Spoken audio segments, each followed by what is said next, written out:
The mornings have that golden hush again, the kind where the sun takes its time coming through the curtains, soft and low, like it knows the world isn't quite ready to wake up yet.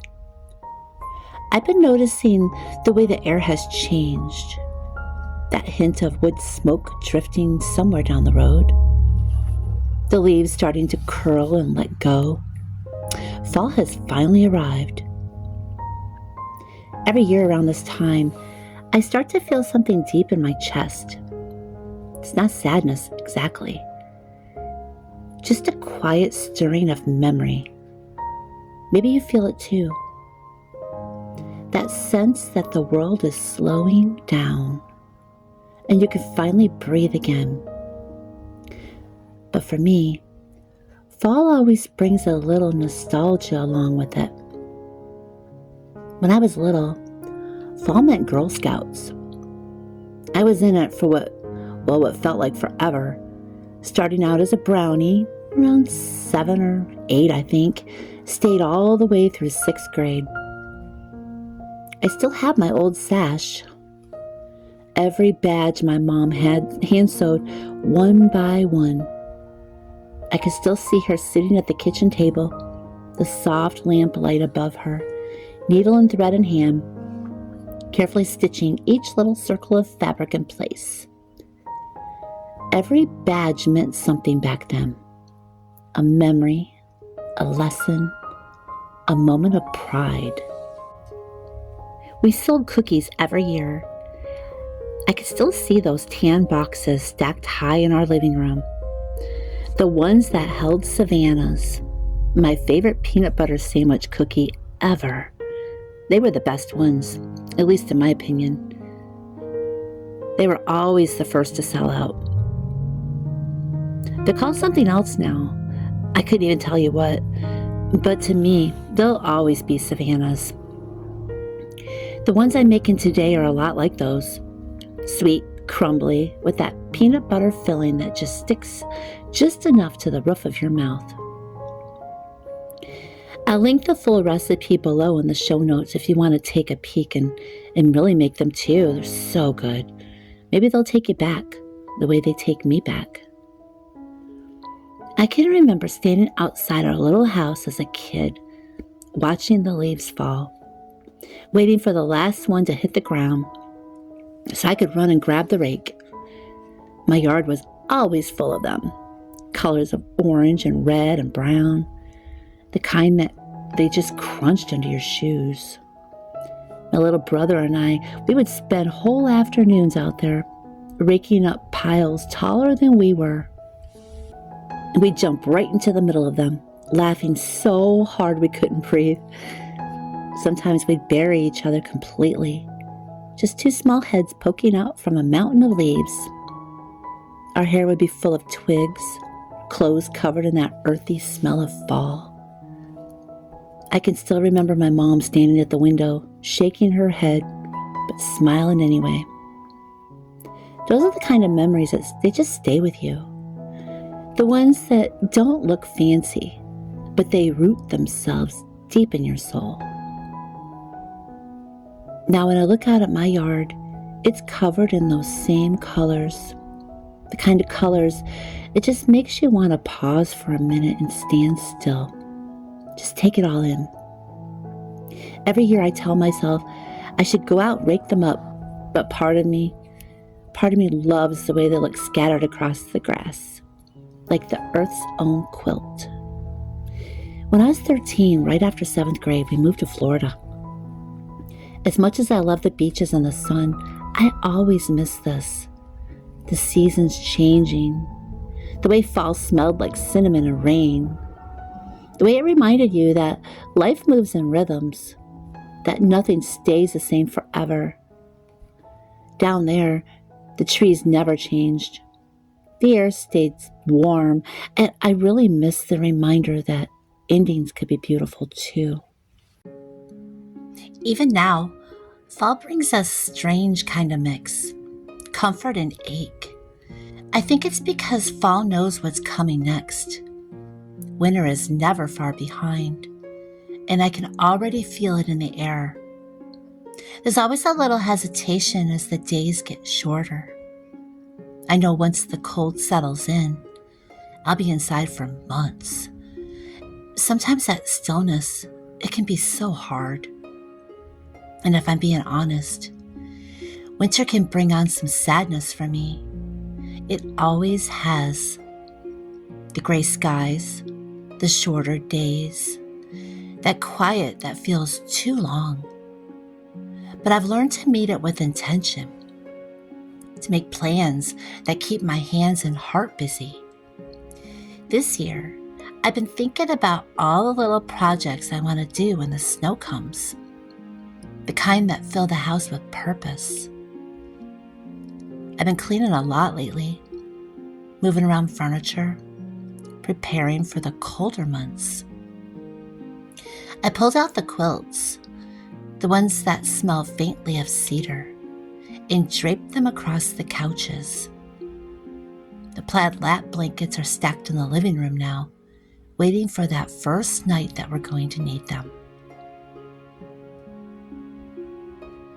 I even mentioned to Tim the other day that it might be a good idea to get some extra propane for the generator, just in case. He nodded, of course. I could tell he was already making a mental note. There's something reassuring about being prepared, isn't there? About knowing your home is ready to keep you safe and warm, no matter what the weather brings. Sometimes when I walk through the house in the evenings, I'll light a candle, usually something that smells like apple or clove. Just let the glow fill the space. I'll make a cup of tea and I'll stand by the window for a moment, watching the wind scatter the leaves. Such a small thing, but it really brings me so much peace. There's something about homemaking in the fall that feels sacred. Maybe it's because everything outside is slowing down. And inside, well, we're doing the same. Pulling in the last bits of life, creating warmth where the world is growing colder. Whenever I bake this time of year, pies, cookies, breads, I feel that same nostalgia I did as a kid. Back then, it was Girl Scout cookies and piles of leaves. Now, it's peanut butter cookies on a worn-out baking sheet, a soft blanket across the arm of the couch. Different details, but the same feeling. That sense of being home in your own story. I've been thinking a lot about what it means to create that feeling. Not just in the way a room looks, but in how it feels when you walk in. For me, a peaceful home, it's not quiet or perfect. It's lived in. It smells like something baking, holds the sound of laughter and the comfort of silence. It's the kind of space where you can finally set down all the things you've been carrying.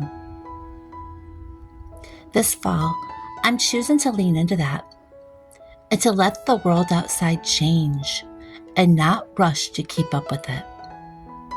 And to take a deep breath and remember that life doesn't need to be impressive to be meaningful. I've also been dreaming up new projects, creative things that keep my mind busy during the colder months. And one of those dreams finally became real recently. Actually, 2 of them did. I have opened 2 stores. Both are linked below if you'd like to take a peek. The first is my apparel line, a collection of cozy, faith-based t-shirts and hoodies with designs that carry little reminders of hope, some inspiration, motivation.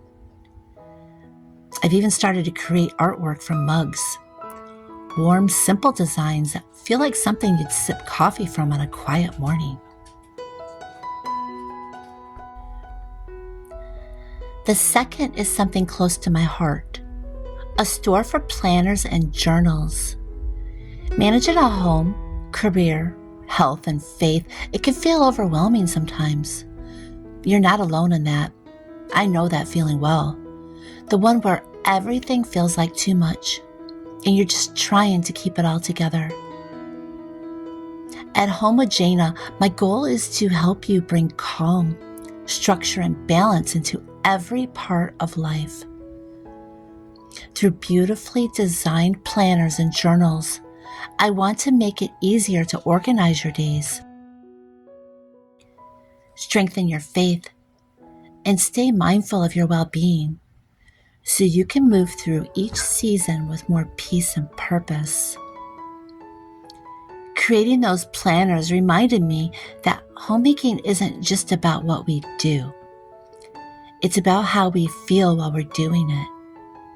It's about slowing down enough to enjoy the simple moments. The sound of a mixer in the kitchen, the warmth of soup simmering on the stove, the way candlelight flickers on a clean countertop at night. That's the heart of this season for me, noticing what's right here.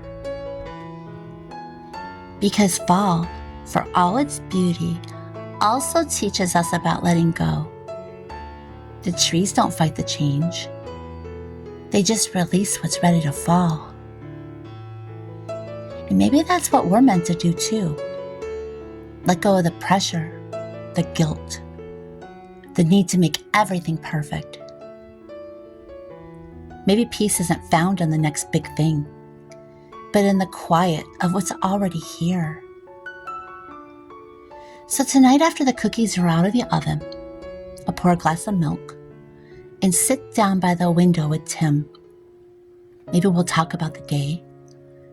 Maybe we'll just sit quietly for a while, listening to the wind move through the trees. The yard will be scattered with leaves again, and I'll think about that little girl who used to jump in them without a care in the world. And I'll smile, because in some ways, she's still here, still finding joy in the ordinary, still seeing magic in the simple things. That's what fall does, doesn't it? It reminds us of who we were and who we're becoming. And it takes us back while gently urging us forward. So if this season feels different for you, if you're carrying a little sadness or worry, or if you just feel the weight of it all, I hope you'll give yourself permission to make it simple. Bake something from your pantry, light a candle, wrap up in a quilt.